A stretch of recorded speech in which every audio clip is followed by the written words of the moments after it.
بسم اللہ الرحمن الرحیم۔ محترم ناظرین، السلام علیکم ورحمۃ اللہ وبرکاتہ۔ ناظرین، آج اس ویڈیو میں ہم آپ کو ایک بہت ہی شاندار خوشخبری سنائیں گے جو کہ بریکنگ نیوز کے طور پہ آپ تک پہنچا رہے ہیں۔ ابھی میڈیا پہ یہ خبر ریلیز کی گئی ہے کہ ترکی صدر نے ایک اور کارنامہ سر انجام دیا ہے اور پھر عالم اسلام کے حکمرانوں پہ پھر صدر طیب اردگان بازی لے گئے ہیں۔ تو ترکی کا یہ کارنامہ سامنے آیا ہے جو آپ تک ہم پہنچا رہے ہیں۔ ترکی کی اعلیٰ عدالت نے آیا صوفیہ کو میوزیم سے مسجد میں تبدیل کرنے کا باقاعدہ فیصلہ سنا دیا ہے۔ اس کا تھوڑا سا بیک گراؤنڈ آپ کو بتا دیں کہ 1935 میں 1935 میں اتاترک کی کابینہ نے اس مسجد کو آیا صوفیہ مسجد، جو کہ بہت عظیم الشان مسجد ہے، تاریخی مسجد ہے، اس کو اتاترک کابینہ نے میوزیم میں تبدیل کر دیا تھا۔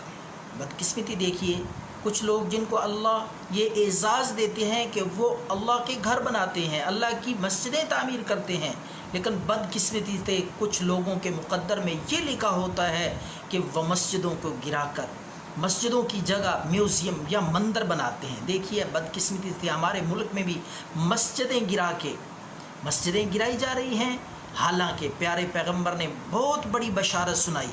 آپ نے فرمایا کہ من بنا للہ مسجدن، حدیث پاک ہے، ارشاد مصطفیٰ، آپ نے فرمایا من بنا للہ مسجدن، جو بندہ بھی، جو شخص بھی، عام انسان یا کوئی حکمران اللہ کا گھر بنائے گا، مسجد بنائے گا، اللہ کا گھر تعمیر کرے گا، اللہ کے پاک پیغمبر نے بشارت سنائی، خوشخبری آپ صلی اللہ علیہ وسلم نے دی کہ بن اللہ لہو بیتن فی الجنہ، کہ جو شخص مسجد بنائے گا، اللہ کا گھر بنائے گا، اللہ اس کے لیے جنت میں عظیم الشان محل بنائے گا، اور وہ محل اسے مسکن اور گھر کے طور پہ دیا جائے گا۔ کتنا اچھا بدلہ ہے، دنیا میں مسجد بنائیں، اللہ کا گھر بنائیں، بدلے میں جنت میں بہت بڑا عالی شان گھر اور محل مل جائے۔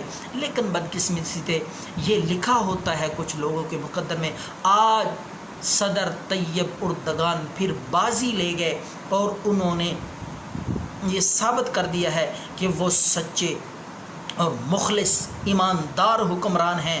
تو اس مسجد کو، آیا صوفیہ کو، آج ترکی کی اعلیٰ عدالت نے دوبارہ مسجد کی حیثیت سے تسلیم کیا ہے، اسے دوبارہ مسجد کا درجہ دیا گیا ہے۔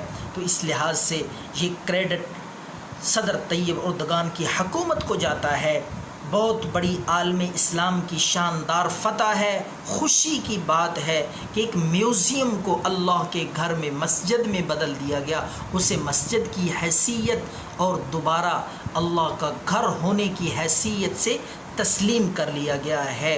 تو یہ خوشخبری لوگوں تک پہنچائیں۔ مبارکباد کے مستحق ہیں صدر طیب اردگان اور ترکی کی حکومت اور ترکی کی اعلیٰ عدلیہ، جنہوں نے یہ فیصلہ سنا کر یہ ثابت کیا ہے کہ وہ حقیقی ایماندار اللہ اور اللہ کے دین سے، اللہ کے گھروں سے محبت کرنے والے لوگ ہیں۔